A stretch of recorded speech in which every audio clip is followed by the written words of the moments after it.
Olá pessoal, tudo bem com vocês? Por aqui Yuri Camilo, entrevistador forense. Para quem não conhece o perfil ainda, seja muito bem-vindo. Esse perfil ele foi criado, foi disseminado para a gente abordar, né, trazer situações teóricas e práticas relacionadas às boas práticas de entrevistas forenses no Brasil. Tá legal, pessoal? Nesses últimos vídeos eu estou trazendo para vocês, na verdade, uma sequência, né, de bibliografia, de literatura relacionada às melhores práticas de entrevista forense no Brasil, pessoal. Esse é o terceiro vídeo, o terceiro livro que eu vou abordar. Para quem não acompanhou os vídeos anteriores, volta um pouquinho lá, porque é muito interessante vocês terem um panorama geral sobre essa bibliografia e fazer até uma comparação, pessoal, do que eu estou falando, tá legal? No primeiro vídeo eu falei sobre o guia de entrevista investigativa, no segundo vídeo eu falei sobre o manual do entrevistador investigativo moderno e agora no terceiro vídeo, pessoal, estou trazendo o terceiro livro, Técnicas de Interrogatório, Aplicações no Contexto Policial.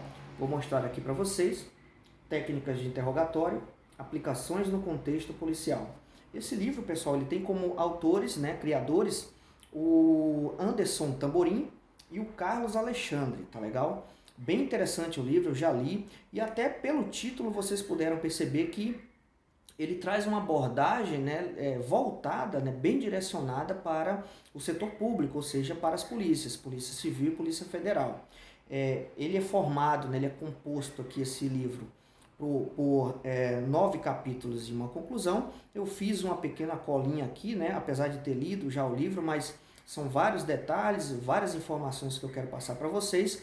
Então, vamos lá por capítulo, tá legal? Na introdução e no capítulo 1, os autores eles trazem aqui uma visão geral, um panorama geral sobre interrogatório, sobre o papel da polícia investigativa, falam sobre a teoria da investigação criminal, eles também falam sobre a importância do entrevistador e dos investigadores lapidar o seu faro, lapidar o seu tirocínio para os detalhes e principalmente para as entrevistas que são realizadas, entrevistas e interrogatórios, ok?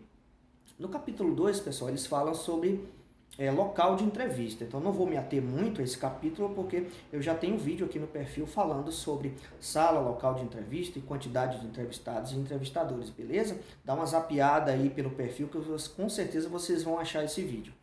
No capítulo 3, pessoal, eles falam aqui sobre a investigação policial reativa e proativa, né? A reativa é essa investigação policial normal, né? Ou seja, as polícias em si elas só atuam após a notícia do crime, né? Então, comumente as polícias atuam dessa forma, mas eles também trazem uma visão que eles chamam de investigação proativa, ou seja, atuar de uma forma preventiva, né? De uma forma até protetiva, né? Utilizando até o que é chamado muito de contra-inteligência, você atuar na proteção, você atuar na prevenção também, tá legal? Ainda nesse capítulo eles trazem um panorama, uma visão geral sobre o crime organizado, né? Como está a situação do Brasil atualmente em relação ao crime organizado, tá bom? No capítulo 4, eles trazem o que? A teoria e a prática de técnicas de entrevista. É um capítulo bem interessante, que eu sinalizo para vocês aqui alguns pontos que eles trazem, né? Que falam muito de empatia, tá? Que é uma fundamental, né? Uma característica, né? E um papel fundamental do entrevistador ter empatia durante a entrevista. Falam sobre o controle do tempo da entrevista. Isso é bem legal, bem interessante, pessoal, porque as entrevistas não podem ser nem muito curtas, porque os entrevistadores eles não vão conseguir pormenorizar os temas e detalhar ao máximo o assunto e até analisar, né, em termos comportamentais, né, o entrevistado. E também não pode ser muito longa, pessoal, porque aí vai desgastar, né, mentalmente, fisicamente, psicologicamente, tanto os entrevistados como os entrevistadores. Quem realiza entrevistas aí no dia a dia, né, constantemente, sabe que uma entrevista em si, se a pessoa faz pelo menos mais de 3 entrevistas no dia, entrevistas, digamos assim, estruturadas, que duram em média 2 horas, sabe que no final do dia o entrevistador está totalmente desgastado física e psicologicamente, porque é uma atividade realmente que cansa muito. E também eles falam sobre administrar emoções nesse capítulo, pessoal, nesse capítulo 4, né? Eles falam sobre o controle de emoções e administrá-las, né? Principalmente dos entrevistados, né? O controle da raiva do entrevistado e como conseguir administrar isso se eventualmente o entrevistado tiver uma aversão, né, ao local, à sala ou ao próprio entrevistador, tá legal? Capítulo 5, pessoal, bem interessante também, eles falam sobre características do comportamento desonesto, né?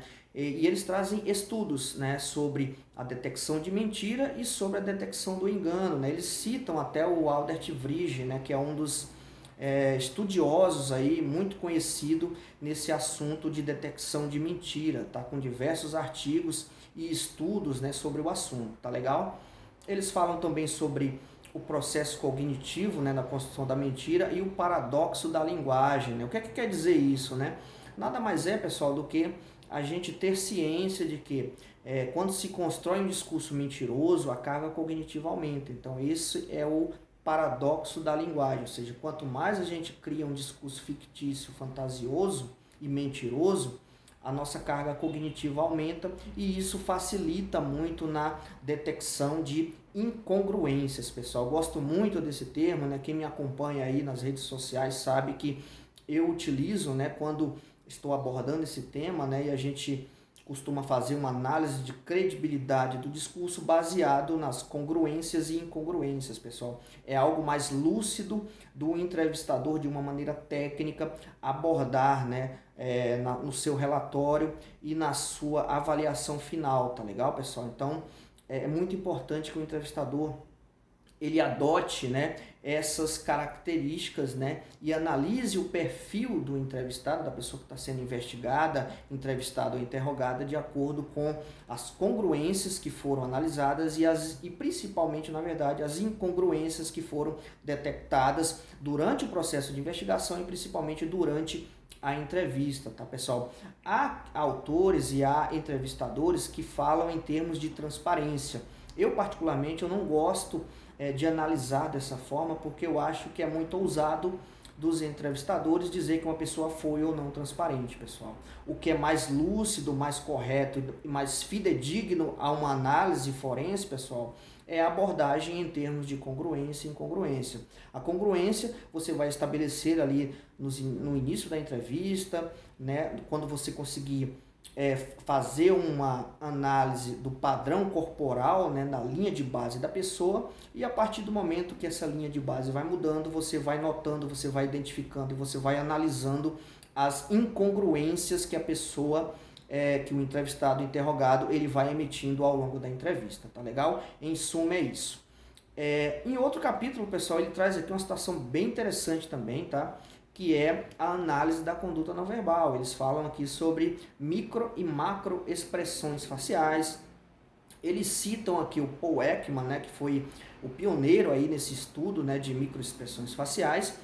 E também eles citam o FACS, né, que é o Sistema de Codificação da Ação Facial, que foi criado pelo Paul Ekman, que tem ali as famosas unidades de ação, né, as AUs, né, ou seja, as emoções ali que foram mapeadas pelo Paul Ekman, elas têm, cada emoção gera algumas unidades de ação na nossa face. Então eles explicam, abordam isso até de uma forma ilustrativa no livro, que é bem legal também, tá legal, pessoal? E eles falam, né, por fim desse capítulo, sobre a questão de gestos manipuladores, adaptadores, pacificadores, né? Eles abordam isso. Inclusive eu vou fazer um vídeo especificamente sobre gestos, tá, pessoal? É muito interessante isso. E vou trazer uma abordagem específica sobre essa questão do gestual, né? A linguagem corporal, mas no gestual das pessoas. Tá legal? Para finalizar aqui, nós temos os últimos capítulos, né? No capítulo 7, eles falam sobre leitura de lugares e objetos, né, no atendimento ao local de crime. É bem interessante isso para os policiais que atendem local de crime, homicídios, furtos e roubos, que realizam perícias em locais de crimes. É bem interessante esse capítulo para policiais que atuam nessa perspectiva, tá? O capítulo 8, ele traz aqui uma caixa de ferramenta do entrevistador. Ele traz ali algumas características, né, algumas peculiaridades que o entrevistador deve adotar e deve abordar e deve usar, né, ao longo das entrevistas, que eu sinalizo aqui apenas a paciência, pessoal, uma característica fundamental e importante de qualquer entrevistador durante a realização de uma oitiva, tá legal? No capítulo 9, na conclusão, pessoal, eles abordam aqui a importância do entrevistador saber lidar com a mentira, pessoal. As pessoas mentem pra gente durante as entrevistas e é importante que o entrevistador ele tenha paciência, ele tenha cautela, ele tenha cuidado, ele saiba administrar isso, ou seja, não ficar ansioso, não antecipar questionamentos que eram para ser feitos mais à frente. Então, é muito importante a paciência, a cautela e a administração da própria emoção do entrevistado, pessoal, do entrevistador, na verdade. Nós que estamos realizando ali a entrevista, é muito importante a gente ter paciência, a gente ter cautela, porque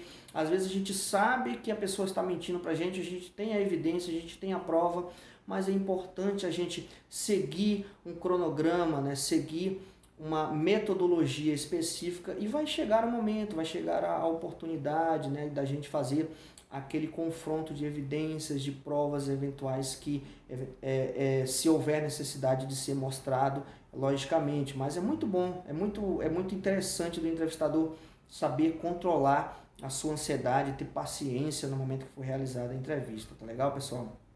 Por fim, pessoal, eu queria falar com vocês sobre as referências que esse livro principalmente traz, né? O primeiro livro, o Guia de Entrevista Investigativa, ele trouxe muita referência, pessoal, e esse guia, esse livro, na verdade, né, Técnicas de Interrogatório, Aplicações do Contexto Policial, ele também traz inúmeras referências bibliográficas, artigos científicos, livros nacionais e internacionais.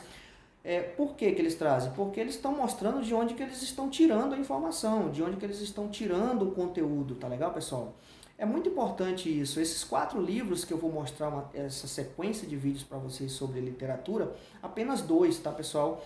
Que eu percebi, estão trazendo referências, estão trazendo no conteúdo que eles abordam no livro, de onde que eles estão tirando a informação, né? Seja de uma forma legal, né? uma abordagem, uma literatura nacional sobre legislação em relação à investigação criminal, estudos científicos nacionais e internacionais, para que seja uma abordagem, pessoal, mais honesta e mais fidedigna para vocês que estão comprando, que estão adquirindo, estão querendo se aperfeiçoar ou aprender técnicas de interrogatório e técnicas de entrevista, tá legal?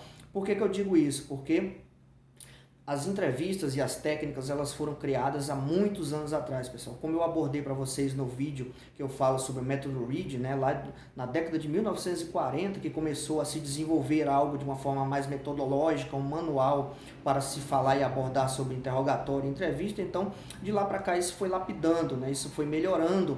E no Brasil não foi diferente, pessoal. As técnicas foram introduzidas no Brasil, as técnicas foram alinhadas para a cultura do Brasil, tá? Para a legislação brasileira, criminal, civil e trabalhista.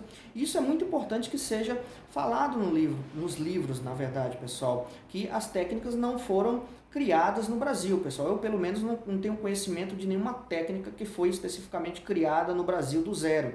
Ou seja, o que esses autores, né, muitos autores e muitos estudiosos e pessoas que praticam as entrevistas no dia a dia, sejam policiais ou investigadores corporativos, houve uma mudança de abordagem, ou seja, eles estudaram, trouxeram a nova roupagem, né, de acordo com o entendimento deles para a metodologia de entrevista e estão divulgando isso no Brasil, que é muito natural, é muito saudável e é bem legal, né? Eu louvo isso porque é só assim que a gente vai conseguir disseminar essa prática de entrevista forense no Brasil, tá legal, pessoal? Mas é importante que os leitores e as pessoas saibam de onde veio, né? De onde que surgiu, onde é que surgiu as técnicas, né? Como é que surgiu, né? E como é que esses estudiosos desenvolveram esses estudos até chegar nos dias atuais. É importante, é fidedigno e é mais honesto para os leitores e para as pessoas que acompanham, né? Que compram os livros e que acompanham vídeos aí de técnicas de entrevistas pelo Brasil afora. Tá legal, pessoal? Esse é o livro que eu queria passar para vocês. Vou apenas colocá-lo novamente aqui para quem não viu no primeiro momento, tá? Então, técnicas de interrogatório, aplicações no contexto policial, vou deixar informações aí para vocês. Fique ligado que no próximo vídeo eu vou trazer uma outra bibliografia falando de entrevistas forenses. Beleza? Um abraço e até a próxima.